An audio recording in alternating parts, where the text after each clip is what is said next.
Então, agora nós vamos dar continuidade a um debate que a gente fez na aula 1, que foi sobre a educação e a formação humana, a importância da escola para as classes trabalhadoras, especialmente as trabalhadoras do campo, localizando aí a importância do acesso para os trabalhadores, do acesso ao saber sistematizado.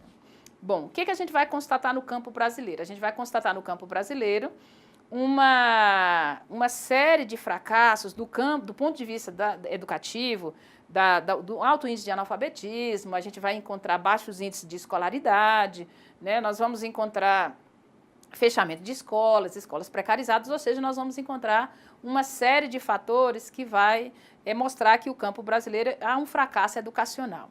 A pergunta que a gente fez lá no final da outra aula, da aula 1, foi quais as causas desse fracasso? Por que o campo brasileiro, as pessoas, os trabalhadores do campo brasileiro, apresentam esse índice tão alto desses fracassos? Onde estão as causas, né?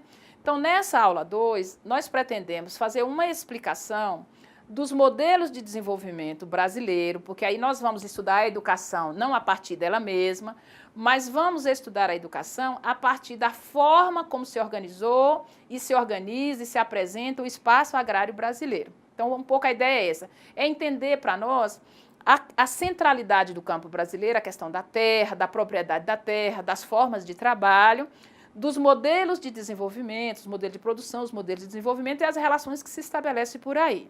Pronto. Então, a partir desse modo como se produz a vida no campo, é que a gente vai buscar explicações acerca do fracasso no campo educacional, né? Buscar explicações a partir da dimensão econômica para explicar o fracasso na questão educacional. E na terceira aula, que vai vir depois, a gente vai entender por que os trabalhadores brasileiros, ao conhecer esta realidade, se propõem a lutar por uma educação do campo. Então, não sei se vocês estão compreendendo, mas a primeira aula a gente tratou desse processo da formação humana, a importância da educação e da formação para os trabalhadores. Nesta segunda, a gente vai buscar explicações por que do fracasso educacional no campo.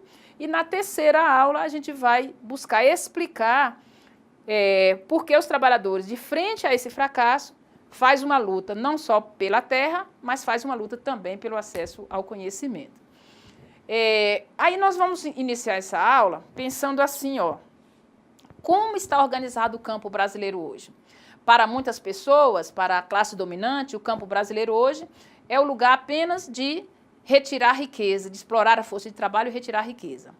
Para os trabalhadores, o campo hoje é o lugar de produção da vida. Para os trabalhadores produzir a vida, ele necessita fundamentalmente ter terra, né?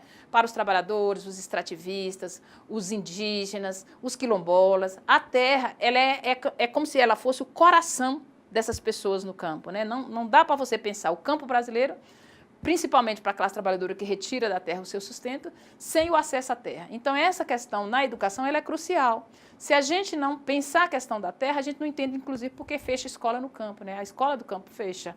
Por que a escola do campo fecha? Por que a escola é precarizada? Por que essa necessidade de esvaziamento do campo e por aí vai?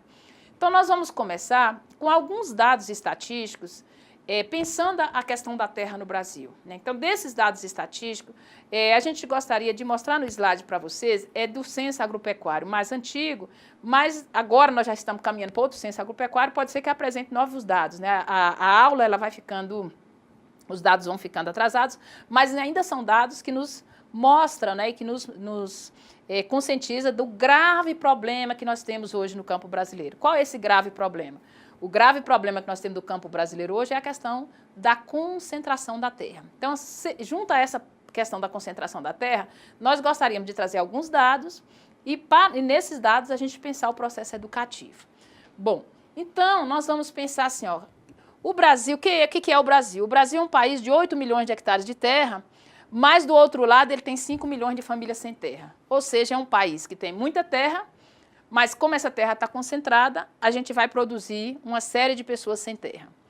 Esse país, conforme o censo agropecuário, o censo do IBGE, possui 5 milhões de proprietários de terra e desses 5 milhões, cerca de 26 mil donos, ou seja, 1%, possui 46% da terra. É como se nós tivéssemos um bolo e 1% pegasse quase a metade do bolo. É como se as terras brasileiras estivessem na mão de apenas 46% dos donos, né?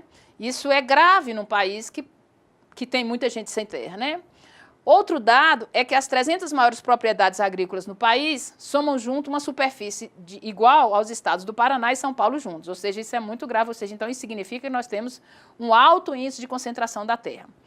O Brasil, ele é um país que tem uma concentração escandalosa da terra, ou seja, nós só perdemos apenas para o Paraguai, e essa má distribuição de terra no Brasil foi criticado por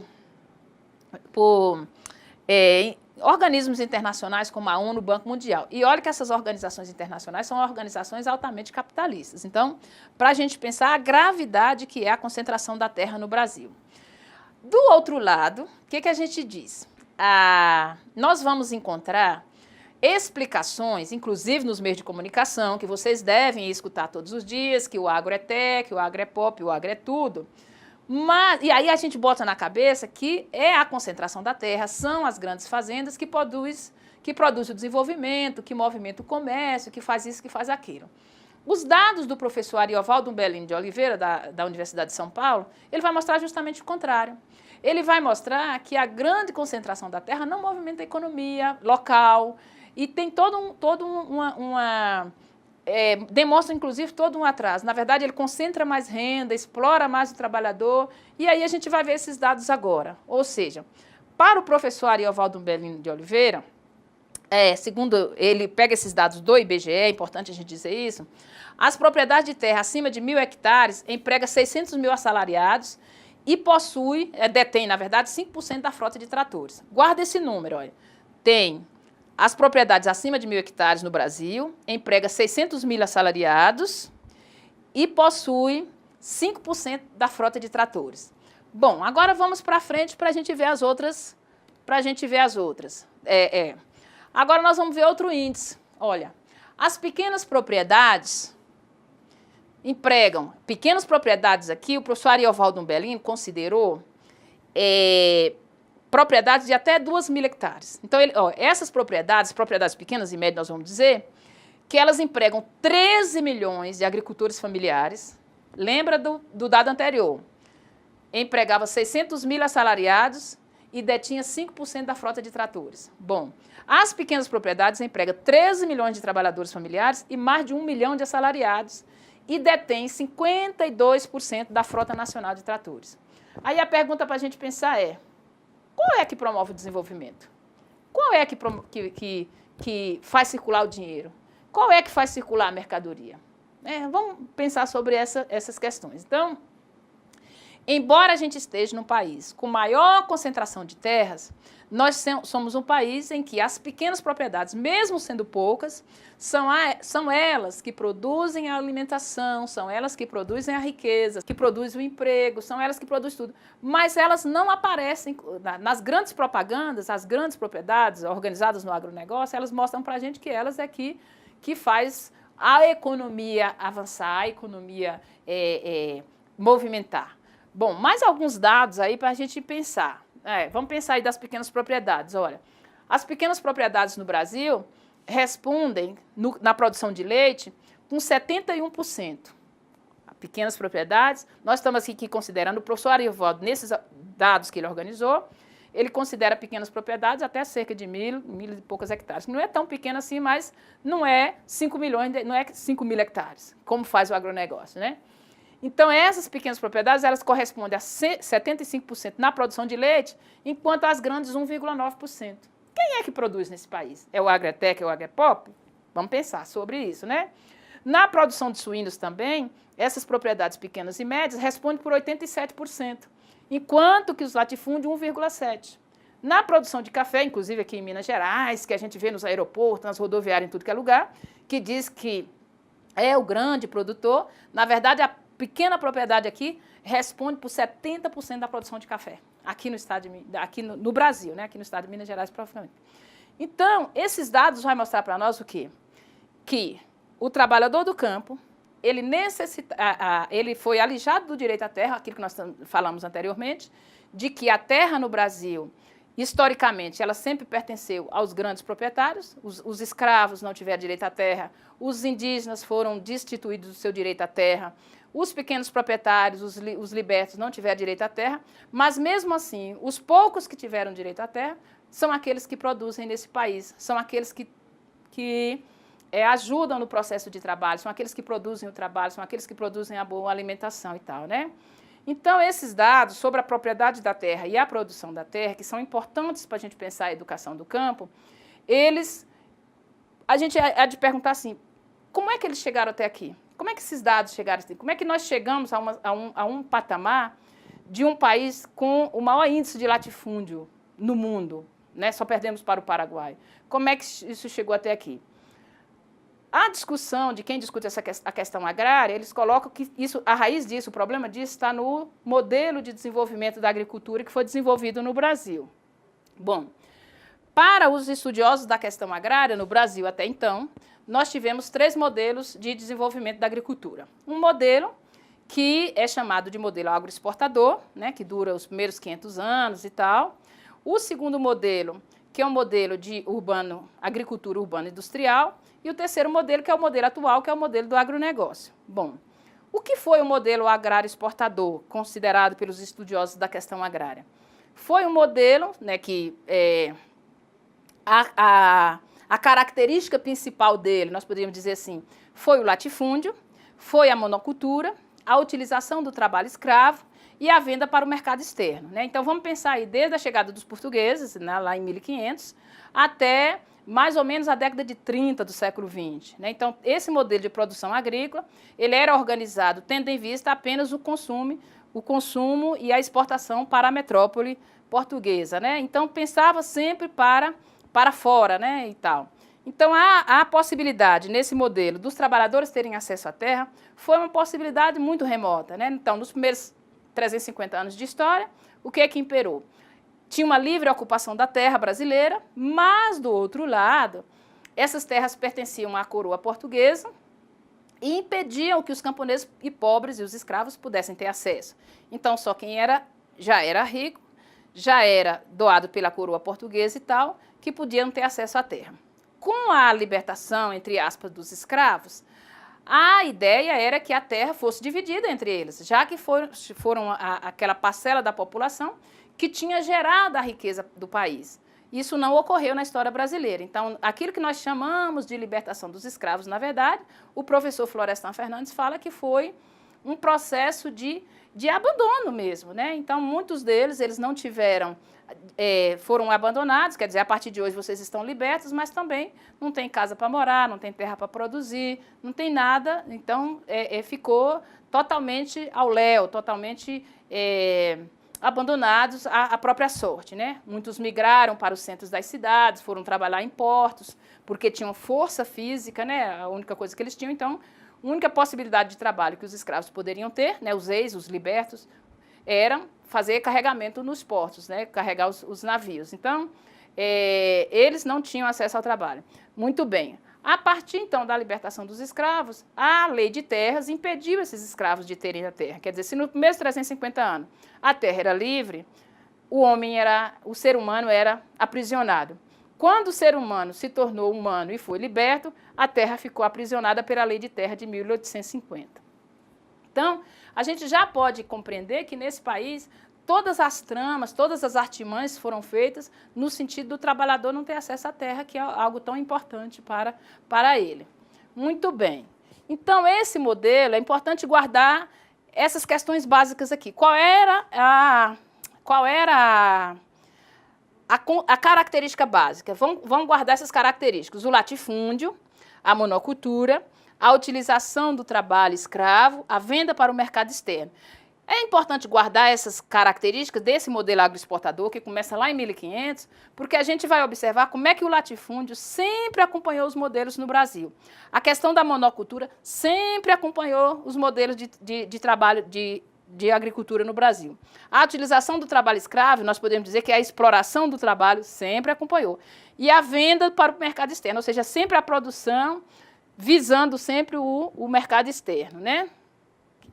Então, o outro modelo de agricultura que ocorreu no Brasil foi o modelo de industrialização dependente. Quando é que esse modelo tem início no Brasil? Então, o modelo de agroexportador, aquele que a gente explicou anteriormente, ele vai desde a chegada dos portugueses até os anos 30 do século XX no Brasil.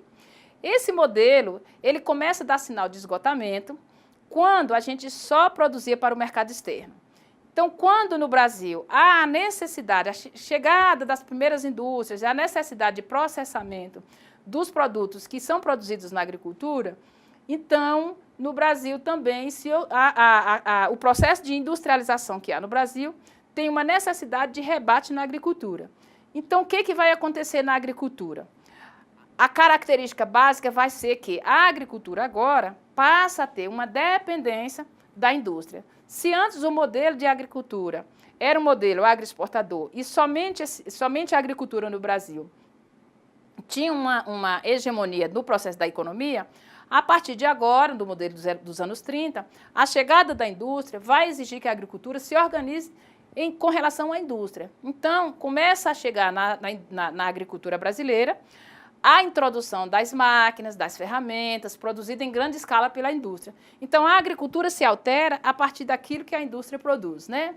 A outra característica que vai chegar nesse modelo é a introdução de insumos, produtos da indústria na agricultura, né? Então, começa já a partir dos anos 40, dos anos 50 e tal, a inserção dos adubos, dos químicos, dos venenos, da herbicida, dos pesticidas, dos fungicidas e tal, que ficou conhecida na agricultura brasileira como uma coisa chamada Revolução Verde.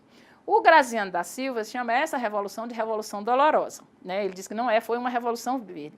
E a outra característica nesse modelo foi a agroindústria dos alimentos. Isso já começa lá nos anos 30, perpassa toda a década de 30, 40, até agora os anos 90 no Brasil, onde se reorganiza a agricultura em torno de outro modelo de agricultura chamado de agronegócio.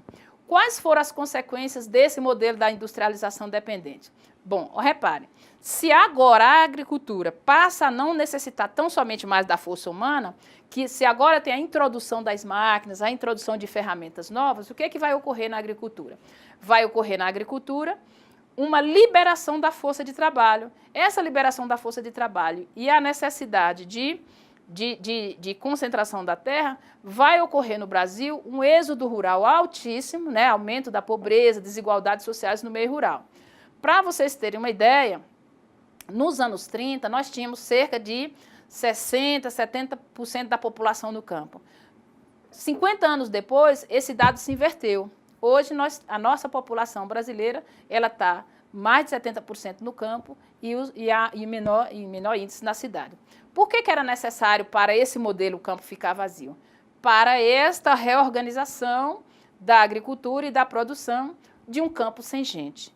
Isso, para nós, é fundamental na educação do campo. Ora, se nós pensamos na aula 1, tente lembrar que a gente dizia que somente os seres humanos trabalham e se educam, lembram disso?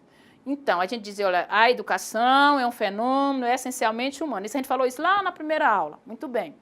Se a educação é um fenômeno essencialmente humano, e se o modelo de agricultura da industrialização dependente está esvaziando o campo, esvaziou o campo e jogou as pessoas para a cidade, então significa dizer que nesse campo passa a não precisar de educação. Você não faz educação para boi, você não faz educação para cavalo, você não faz educação para outros seres biológicos, são seres vivos, mas não são seres humanos.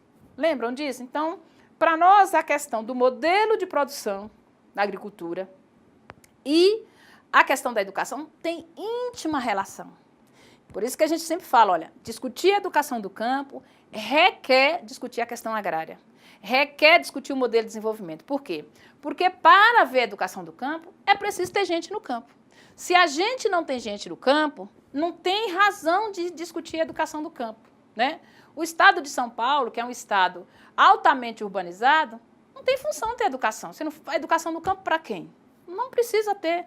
Então, a gente só briga por educação do campo no lugar onde tem gente no campo. Se não tem gente no campo, a educação não tem função. Então, por isso que brigar por educação do campo é brigar também por reforma agrária, é brigar pela demarcação das terras quilombolas, é brigar pela demarcação das terras indígenas. Não dá para brigar a educação do campo, querer só a educação descolada do contexto, né? A educação do campo ela tem um contexto, ela requer um contexto. E se esse contexto não tem gente, não tem função a educação do campo. Então, quem pensa a educação do campo descolada desse contexto, vai me desculpar, mas está profundamente equivocado. Profundamente equivocado. Então, é uma educação muito ilusória, né? É ilusória, porque pensar a educação do campo é pensar ela com forte ligação com a dimensão da terra. Muito bem. Então, o terceiro modelo foi o modelo da industrialização dependente, o segundo, né? E agora nós caminhamos para o terceiro modelo, que é o modelo do agronegócio.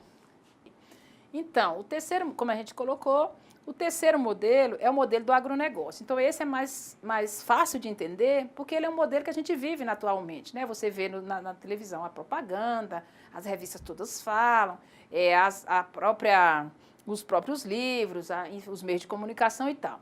Mas é importante a gente entender o que é o agronegócio, né? Muitas vezes ele aparece como bonzinho, muitas vezes ele aparece como vetor da economia, o vetor do desenvolvimento, mas é importante a gente entender o que é que o agronegócio é, como ele se constitui e quais são as suas características. E mais do que isso, é importante a gente entender por que o agronegócio, defender o agronegócio significa dizer não à educação do campo. O agronegócio contradiz a educação do campo. É importante a gente pensar isso. O modelo como se organiza o agronegócio, ele contradiz o modelo da gente pensar a educação do campo, né? Depois eu vou mostrar por que ele contradiz. Então, quais são as características do agronegócio? É importante lembrar que esse modelo agronegócio, ele vem dos Estados Unidos, onde ele tem cunhado com o termo de agrobusiness, e no Brasil ele se aportuguesou de pensar dar outro nome, que chama de agronegócio. É importante você já pensar já o nome, agronegócio. Então, significa dizer que o agro, que a agricultura não é cultura, que a agricultura é um negócio, ou seja, para eles a terra não é a produção da vida, não é a produção de alimentos, é a produção do negócio. Produzir o negócio é produzir o lucro, é produzir a exploração, é produzir a mercadoria. Então, é importante pensar sobre isso, por quê? Porque para o camponês, para o trabalhador do campo, a agro é cultura. Porque para eles trabalham com a agricultura, né? Então, o modelo, a concepção de pensar o campo é outra concepção. Quais são as características do agronegócio? Importante pensar. As características do agronegócio é o controle. Se a agricultura, no modelo anterior, no modelo da industrialização dependente, era apenas a indústria fazendo com que a agricultura se submetesse à indústria, agora não. Agora tem um controle geral, né? O controle do comércio agrícola por grandes grupos transnacionais.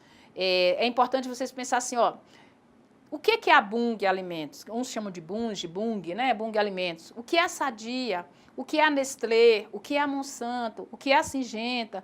O que é a Unilever? O que é a Bayer? Esses são grandes conglomerados internacionais que controlam a agricultura não apenas na produção, mas na produção, comercialização, na industrialização, enfim, ou seja, há um controle geral, né? Isso é muito problemático. Então, eles controlam desde a produção de sementes, a plantação, os inseticidas para que o agricultor possa plantar, depois a industrialização disso, a comercialização.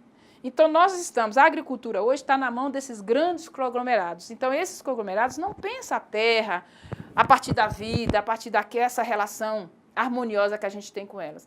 O importante para esses grandes conglomerados é a produção do lucro. É isso que se tem na sua frente, como nós já vimos no Estado brasileiro, se tem na sua frente indígenas, quilombolas, povos de floresta, povos de terreiro, eles vão tocando como gado, né? Faz todas as espécies de artimanhas para que essas pessoas limpem o campo, para que eles possam plantar e produzir soja, produzir pinos, produzir, enfim, o que eles estão. Por quê? Porque uma outra característica do agronegócio é o estímulo à implantação de grandes fazendas de grãos para exportação, né? Então, fazendas de cerca de 5 a 10 mil hectares, né? Com alta tecnologia e pouca mão de obra, baixo custo e alta produtividade. Ou seja, Enfim, eles investem na agricultura com alta tecnologia, visando o negócio. Então, quando você diz, olha, nós queremos uma fazenda de 5 a 10 mil hectares, com uma alta tecnologia, pouca mão de obra, nós dizemos, então, nós queremos um campo de que jeito? Com gente ou com sem gente? Provavelmente um campo sem gente, ou seja, é um campo descampado, desabitado, para que a máquina possa atuar de forma bastante violenta, nós poderíamos dizer assim, e produzir a mercadoria para que esses grandes grupos transnacionais possam comercializar, né? Há outras características do agronegócio, é a mudança na agroindústria e o controle da produção em poucos grupos econômicos, né? Um exemplo que a gente pode trazer é o leite.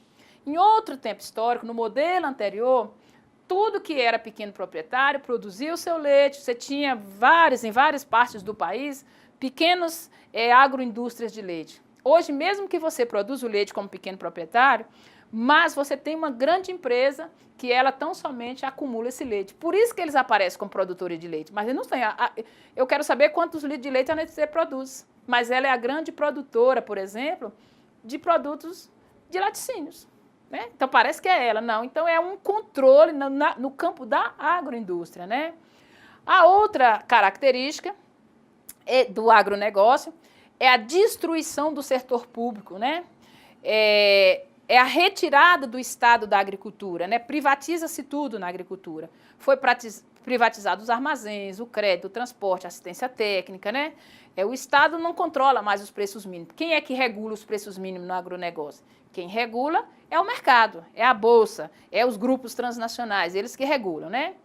E a outra característica é um novo modelo tecnológico, né? Então, utilização da biotecnologia, né? Aumento da produtividade por meio de novas e melhores plantas, raças, desenvolvidas em laboratórios. Eu sugiro que vocês assistam um documentário feito no estado do Paraná, chamado Estado de Resistência. Depois a gente vai dar o link, a gente vai disponibilizar para que vocês possam assistir. Para vocês observarem como é a atuação desses grandes conglomerados na questão da agricultura, né? Mas é importante o vídeo também, porque o vídeo vai mostrar que, embora o agronegócio avance de um lado, também a classe trabalhadora tem produzido outra matriz tecnológica, outra matriz na agricultura, né? Uma matriz agroecológica, respeitando o meio ambiente, produzindo alimentos sem a utilização excessiva de agrotóxicos, né? Ou seja, uma outra possibilidade de produzir na agricultura brasileira, né? Então, a outra característica do agronegócio que a gente diz é que ela organiza a produção agrícola sob o controle das grandes proprietárias de terra, isso que a gente já falou, né? De empresas transnacionais, essas são as que dominam, na verdade, a agricultura brasileira, uma forte exploração dos trabalhadores, né, agrícolas, e o domínio total, geral, amplo e restrito sobre a produção, o comércio de insumos, né, e produção agrícola e o consumo das sementes. Então, se tem um debate muito interessante sobre essa questão das sementes, porque, assim, as sementes, ela é a continuidade da vida, né? Então, quando a gente, isso vocês vão ver no vídeo documentário, quando a gente mata a semente e produz ela em laboratório, aí a gente está matando esta continuidade da vida, né? Quem está no campo, o próprio agricultor, a própria escola do campo, há de se pensar essa importância da semente, que às vezes a gente não sabe qual a importância que ela tem, mas ela é fundamental para a continuidade da agricultura camponesa, senão daqui a um tempo não teremos mais agricultura camponesa. Outra característica também do agronegócio é a produção de monocultivos extensivos, né, em grande escala. Esses monocultivos afetando o meio ambiente, né, eles exigem grande quantidade de venenos, né, prejudicando a saúde, a qualidade dos alimentos, né. O Brasil, é importante a gente lembrar, que é um dos maiores consumidores de agrotóxico mundial. O Brasil consome mais de 1 bilhão de litros de venenos por ano. Cada um de nós, brasileiros, consumimos cerca de 5 a 7 litros de venenos por ano. É como se todo dia você tomasse um pequeno cálice de veneno, pela fruta que você come, pela verdura que você come. Então, é uma alimentação que esse mesmo veneno vai provocar câncer, que depois você também vai para a indústria agroquímica comprar o remédio do câncer, que essas mesmas empresas são elas que produzem, né? Para a gente entender como é que está essa questão, né? Tá.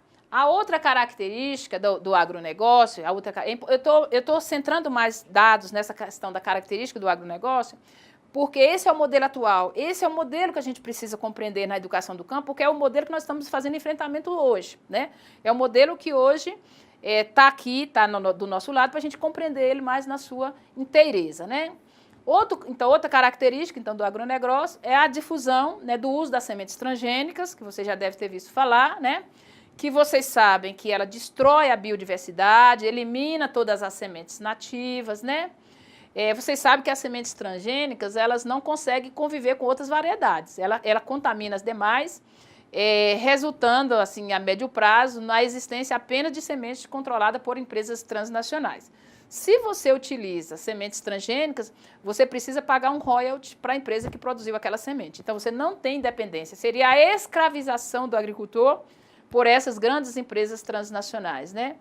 E essas mesmas empresas são as mesmas empresas que vendem a semente, são as mesmas que vendem o agrotóxico para esse tipo de semente.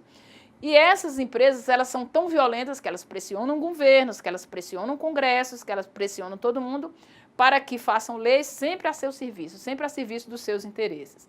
Então, nós estamos diante de um outro poder, né, que é o poder da grande agricultura no Brasil, que não é uma agricultura organizada só sob as bases brasileiras, mas é uma organização internacional.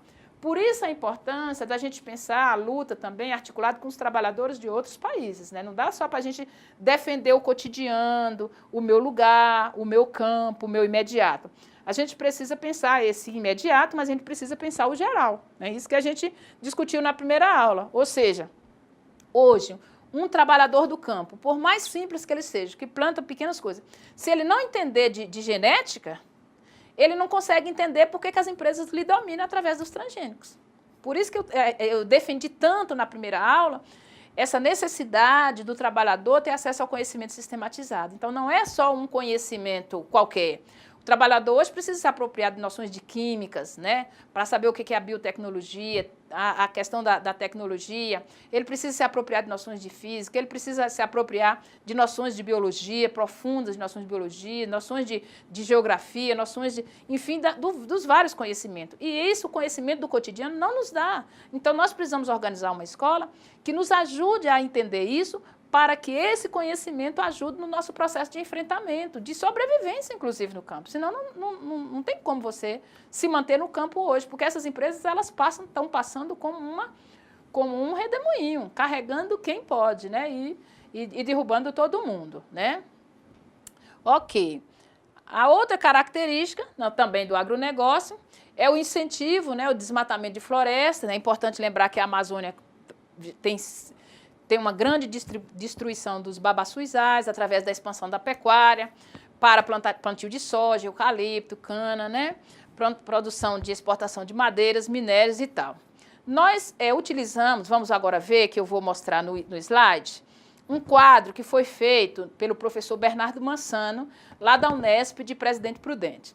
O professor Bernardo Mansano, ele fez esse quadro tentando mostrar quais as diferenças do modelo de agricultura do agronegócio e do modelo de agricultura camponesa. Por quê? Porque nós acreditamos, da educação do campo, que é possível a gente ter educação do campo no modelo de agricultura camponesa. No modelo de agricultura do agronegócio não tem lugar, né, para a educação do campo. Não tem possibilidades, né? Porque a forma como se organiza o agronegócio retira toda a possibilidade de você ter educação, de ter educação do campo, né? Então, agora, para continuidade, nós vamos olhar este slide, ver como eu vou explicar esse quadro que o professor Bernardo Mansano fez. Esse quadro está publicado, é importante dizer, no caderno 4, a educação do campo. Nós temos uma coleção de caderno por uma educação básica do campo. Tem o caderno 1, o caderno 2, o caderno 3, até o 7. E o caderno 4, esse quadro que eu vou mostrar agora para vocês, está publicado no caderno 4. Então, depois, se vocês quiserem também ter ele impresso, para estudar mais tranquilamente, é importante vocês observar isso. Ele está lá nesse caderno, no caderno 4, que tem esse quadrinho. Muito bem. Então, nós vamos mostrar para vocês essa diferenciação. Então, é nesse caderninho aqui, esse slide, ele mostra, então, como se organiza o campo do agronegócio e o campo da agricultura camponesa. É importante lembrar, aqui que nós estávamos dizendo, que o campo brasileiro não é uniforme, né? Ou seja, alguém fala, o campo brasileiro. Não. O campo brasileiro, nós temos um campo que se organiza a partir da visão econômica, a partir de uma visão que só quer explorar e produzir riqueza, e produzir commodity, produzir mercadorias para fora do país, para concentrar riqueza. E nós temos o outro campo, que é o campo da agricultura camponesa, dos trabalhadores, dos extrativistas, dos assentados, da reforma agrária, dos pequenos proprietários, que às duras penas tenta resistir e produzir no campo. Então, o campo brasileiro não é uma totalidade única, né? Ou seja, tem uma tensão, nós poderíamos dizer assim, nos modelos como se organiza o campo brasileiro. Bom, então vamos mostrar para vocês como é que, a partir desse quadro do professor Bernardo Mansano, como é que se organiza. Então, desse lado, o professor Mansano lista todas as características do agronegócio. Do outro lado, o professor Mansano cita e lista as características de como se organiza o campo da agricultura camponesa, ou da pequena agricultura, que nós vamos dizer. E ele vai fazendo, por cada item, um estudo comparativo, né? Então, aqui, ó, por exemplo, ele vai dizer, olha, o campo do agronegócio se organiza a partir da monocultura, né? Aqui, a partir da monocultura. O campo da agricultura camponesa se organiza a partir da policultura, ou seja, numa fazenda do agronegócio, provavelmente você vai encontrar apenas plantio de uma coisa só. Quando é soja, é soja perder de vista. Quando é milho, é perder de vista. Então, na agricultura camponesa, você vai encontrar múltiplos recursos, né? Ou seja, você vai encontrar plantio de milho misturado com feijão, misturado com banana, misturado com todas as coisas. Então, você tem uma paisagem múltipla. Você tem uma paisagem heterogênea, que, na verdade, contribui para uma diversidade de plantação. No agronegócio, você tem uma paisagem homogênea, ou seja, é uma coisa só. Na minha região, que é a região sul da Bahia, extremo sul da Bahia, você vai encontrar só eucalipto. Da depressão, você olhar só para eucalipto. A preferência do agronegócio é a exportação, ou seja, atender ao mercado internacional.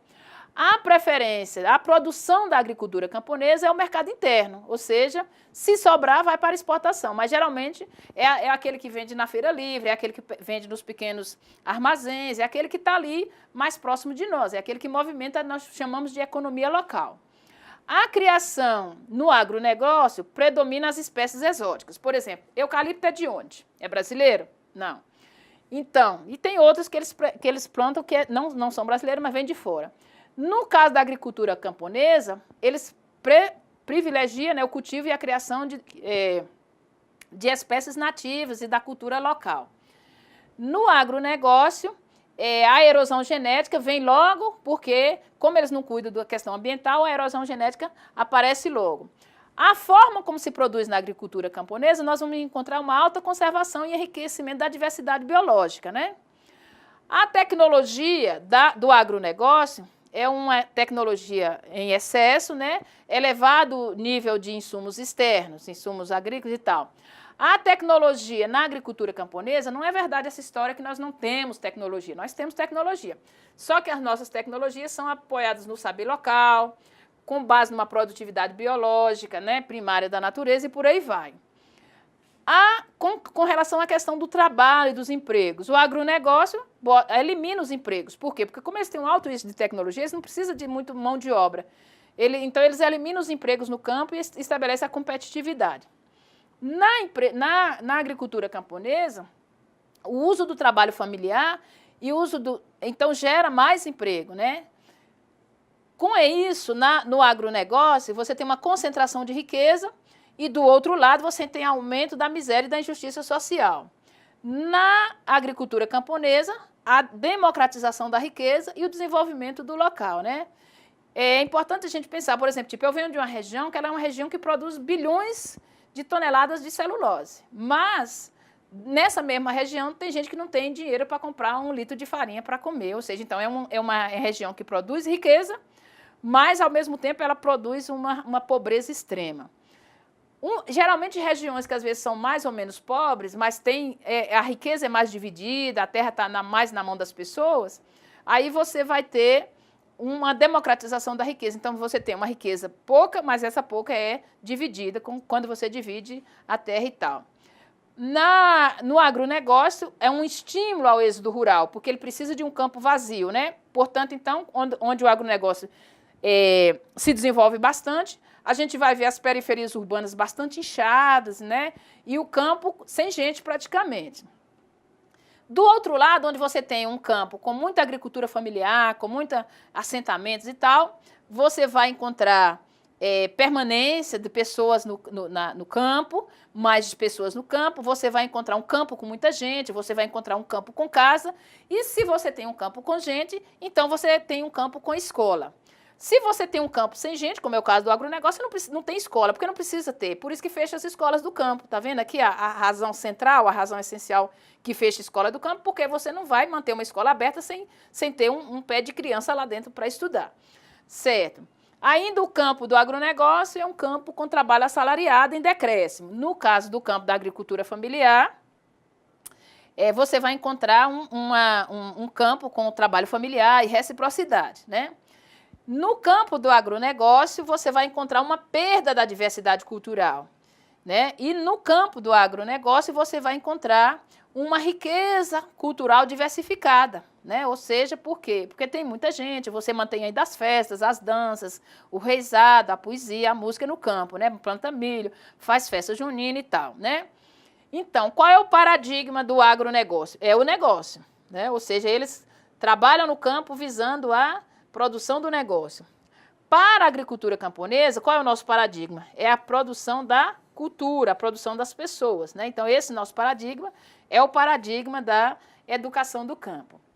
Avançando um pouco mais, pensando sobre isso, a gente vai pensar assim, bom, em um campo que predominou nesses 500 anos de país, que predominou a concentração da terra, a concentração da riqueza, a produção para o mercado externo, que predominou o trabalho escravo, a exploração do trabalhador, que predominou a monocultura, que predominou a exploração, que predominou o latifúndio, ao longo desses 500 anos, os 3 modelos, não sei se vocês perceberam, que os 3 modelos vão sempre mantendo essas mesmas características do primeiro modelo, ou seja, latifúndio, exploração do trabalho, produção para o mercado externo, o latifúndio, a monocultura e tal. Bom, se permaneceu isso, se a terra foi concentrada, nós vamos fazer uma ligação com o quê?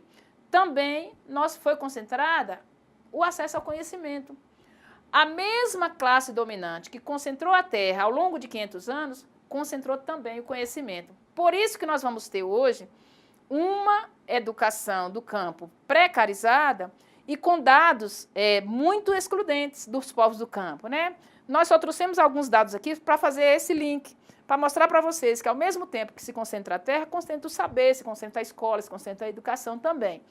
Então, esses modelos, se eles foram excludentes, se o trabalhador não teve lugar nele, também não teve lugar na educação, né? Então, é aí que os trabalhadores, na década de 90, ao pensar o acesso à terra, ao constatar que foram excluídos do acesso à terra, constatam também que foram excluídos do acesso à escola, ao conhecimento sistematizado e por aí vai.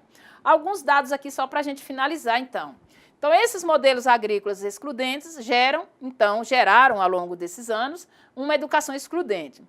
Quanto ao analfabetismo, né, o Censo Nacional, Pesquisa Nacional por Amostra de Domicílio de 2012, indica que no Brasil, em números absolutos, nós temos ainda cerca de 13 milhões de analfabetos, né, dos quais 12 milhões, ou 94%, possuem idade acima de 25 anos, ou seja, as populações mais velhas são analfabetas.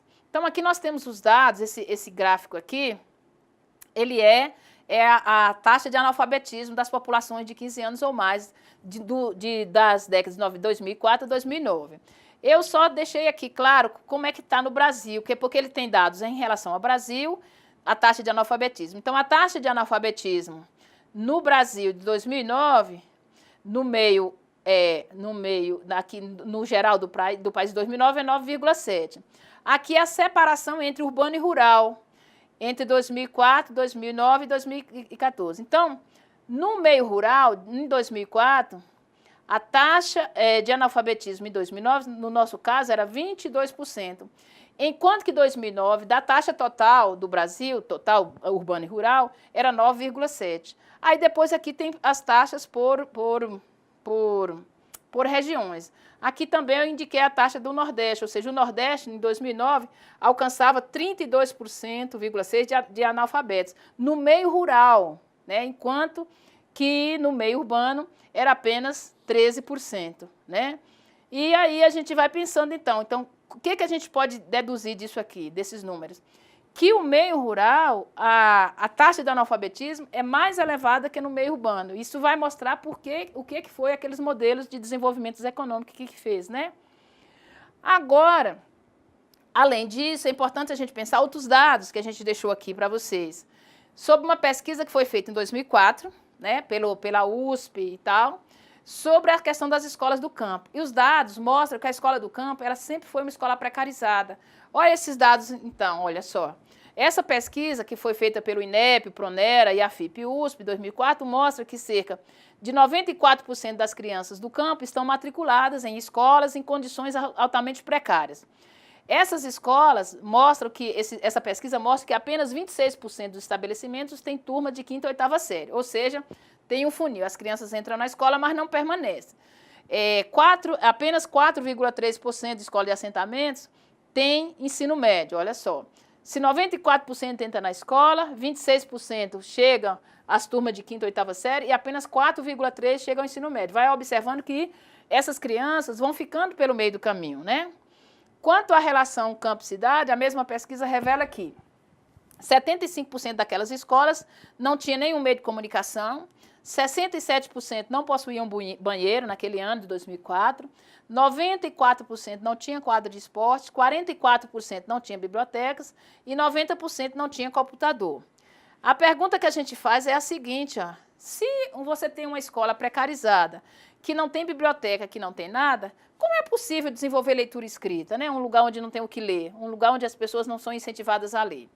Mas esses dados não param por aí. 78% não tinham bebedouro, 91%, escola do campo isso aqui, minha gente.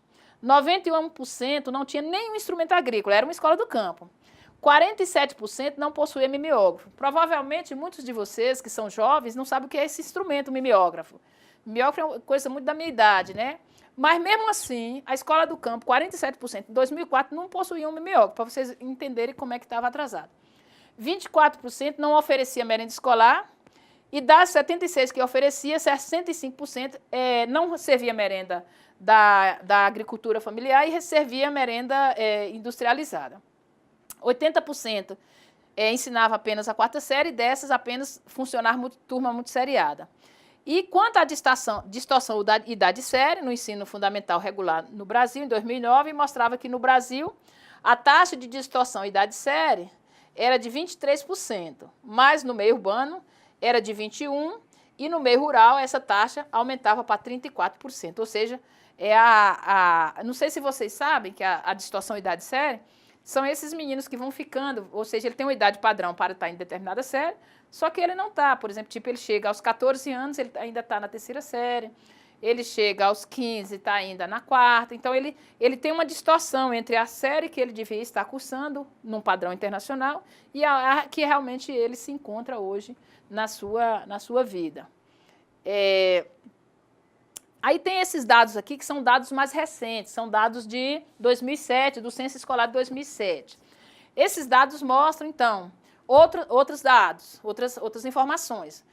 Aqui já é 2007, já é outro censo, não é mais aquela pesquisa anterior. 92% não tinha acesso à internet em 2007, 90% não tinha laboratório de informática, 75% não dispunha de bibliotecas, 98% não tinha laboratório de ciências, 23% não tinha energia elétrica e 87% não possuía nem água encanada e nem sanitários. Então, para a gente entender qual é a precariedade da escola do campo. Aqui são alguns dados sobre a questão da população rural e urbana que eu vou passar. É a questão da formação dos educadores, também altamente precarizadas, ou seja, enquanto que na relação urbana e rural, nós vamos observar que os que têm licenciatura no meio urbano e no meio rural, ó como é que vai se dando, né? Então, também é atrasada, como da licenciatura. Em síntese, o que é que nós podemos perceber dos dados no campo brasileiro? Para a gente fechar essa parte. Então, nós temos no campo brasileiro um elevado índice, uma persistência de elevado contingente, então, de analfabetos, reforçando desigualdades. Então, a pessoa, quando não tem acesso ao conhecimento, ele é muito mais fácil de ser levado, ele é muito mais fácil de ser dominado. E ele não é dominado somente pelas classes dominantes, não. É o vendedor de veneno que chega lá e diz para ele o que ele tem que fazer. É qualquer aventureiro que chega, domina uma pessoa que não sabe, não tem clareza das coisas, né? O nível de escolaridade do jovem e adulto no Brasil é baixo, é desigual, né? Os níveis insuficientes de acesso e permanência na educação básica, a extrema precariedade na infraestrutura da escola, é importante a gente lembrar, então, essas escolas altamente precárias, aquilo que geralmente eu costumo chamar de escolinha cai não cai, o professor Arrui também chama de escolinha cai não cai. A formação dos educadores do campo também são formações insuficientes, né? Então, esses dados, essa precarização, essa matéria-prima, nós poderíamos dizer assim, subsidiou os movimentos sociais na década de 90 para que eles lutassem por uma proposta de educação básica do campo. Então, na aula 1 e nessa aula 2, o que é que a gente está tentando refletir com vocês? É que a necessidade da formação, uma realidade extremamente precária, mas, ao mesmo tempo, na terceira aula, nós vamos mostrar a tomada de posição dos movimentos sociais. Os movimentos sociais, ao compreender essa realidade, toma para si a luta por uma educação básica do campo. Então, essa parte nós vamos ver na terceira aula, com vocês, que aí a gente vai entrar diretamente o que é a educação do campo, como ela se constitui, como é que ela chegou até nós e tal. O que eu estou querendo tentar mostrar, e a gente vai mostrar também isso na terceira aula, é que a educação do campo, ela não foi uma invenção de governo, ela não foi uma invenção de intelectuais que saiu da universidade, ela foi o fruto primeiro de uma necessidade constatada pelos sujeitos do campo, organizados em seus movimentos, que passa a demandar essa proposta educativa. Então, a raiz dela está na luta social, está na constatação de um modelo que não serve para os trabalhadores e que é necessário tomar uma providência, né? Então, isso foi feito nos anos 90, final dos anos 90, início do século XXI, com os trabalhadores do campo. Então, isso nós vamos ver na terceira aula, que a gente aguarda vocês todos.